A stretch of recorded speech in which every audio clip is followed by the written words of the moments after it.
Just a little disclaimer before we begin the actual video. I can take criticism, alright?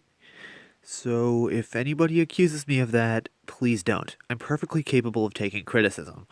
Why else would I make commentaries then?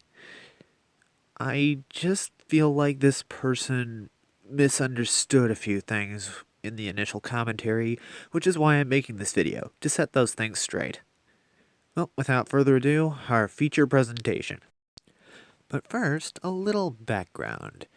A few weeks ago, this user by the name of Doodletones did a commentary on my Hoodlum's Crafty commentary, and overall, yeah, that comm was actually not bad. Her editing was flawless, her audio wasn't garbled at all, and most of the points she made were pretty good. However, like I said before, there were a few things she missed. And there's actually a question I'd like to ask regarding your title. Why the misguided Wailord missile? If it was in reference to my skip screen, which actually featured Wailord, then it wasn't a very well chosen title because Wailord never actually shows up in the video. And, yeah, that's pretty much all I have to say there. However, Doodle, if you're watching this, do you remember the point I made about Hoodlum's Crafty's opinion?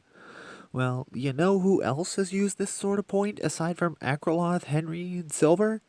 TP, Manga Common, and even you. Yes, you. Yeah, I suffered from a case of jank wording, I'll admit that, but the point was still there. It's okay to have an opinion, it's okay to like or dislike something, but at the very least, have a good reason for why you have that opinion. Is that really too much to ask? Now, as for your whole if the facts behind an opinion are wrong, they're not facts anymore point, you do know that argumentum ad populum still exists, right? What's argumentum ad populum, you ask? Well, it's a term used that means if somebody believes this, and if a bunch of other people believe it, then it must be true. So, in other words, something can still be believed as a fact, even if it isn't truly factual. And then there's the whole thing with Farfetch'd. The reason I didn't explain was because I thought what was wrong with Farfetch'd was common knowledge. But apparently it isn't, so I'll say it here. Farfetch'd has mediocre stats, not a single stat above 70, and it doesn't evolve, so it can't get any better. Its move pool's alright, I guess, but its design is also bland, and its supposed special item only boosts the chance of a critical hit. So, all in all, Farfetch'd is worse than Pelipper. Your points then remain pretty consistent up until the Simi segment, where after you explain how Hoodlum thinks these are so alike that they should basically be all one Pokemon, then by that logic, Hoot Hoot and Rowlet should be basically all the same Pokemon, all the Pika clones should be basically all the same Pokemon, and every evolutionary line ever should be all just one Pokemon because they all look similar. You see where I'm going with this?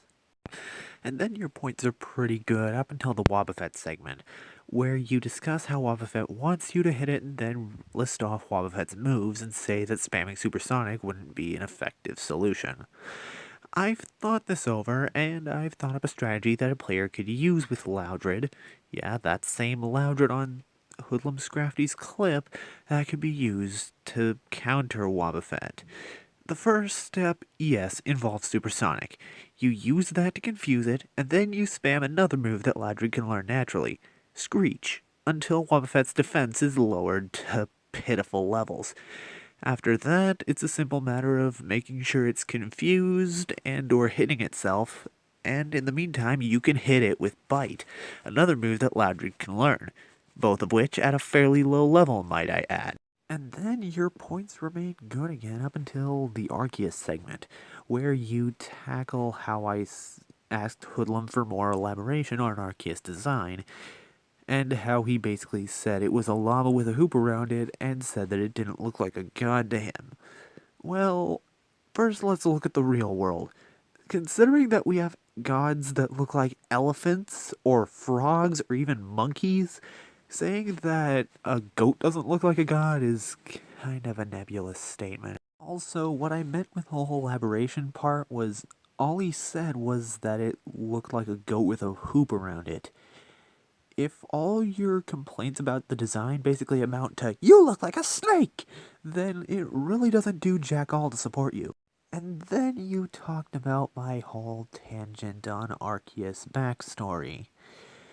Well, when I said that it was supposed to be something simple, or it should be something simple, I meant that it couldn't be something like genetic mutation like Mewtwo, or being raised from fossilization and given cybernetic enhancements like Genesect. Since, humans weren't really around to do stuff like that, and Rayquaza's backstory is basically the same as Groudon and Kyogre. So I didn't really see why it was a big problem. Overall, Doodle, what I have to say is this. Yeah, overall your points were pretty good, and it's led me to make some improvements to the current Pokemon-related commentary script I have in the works.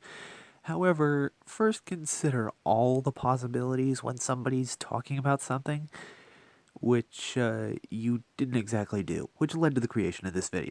And to you, my dear viewers, these responses to commentaries on me aren't going to be very numerous. There's probably going to be like 5 or 6 grand total. And my next commentary is indeed in the works. However, instead of spoiling it for you, I've got another idea. I'll leave a GIF on the screen later on, and you guys can guess what material it's going to be on. Well, it won't be too much to go on. Well, that's going to do it for me today, folks. This is Enigma Phantom from Digital Nowhere, signing off. Good night.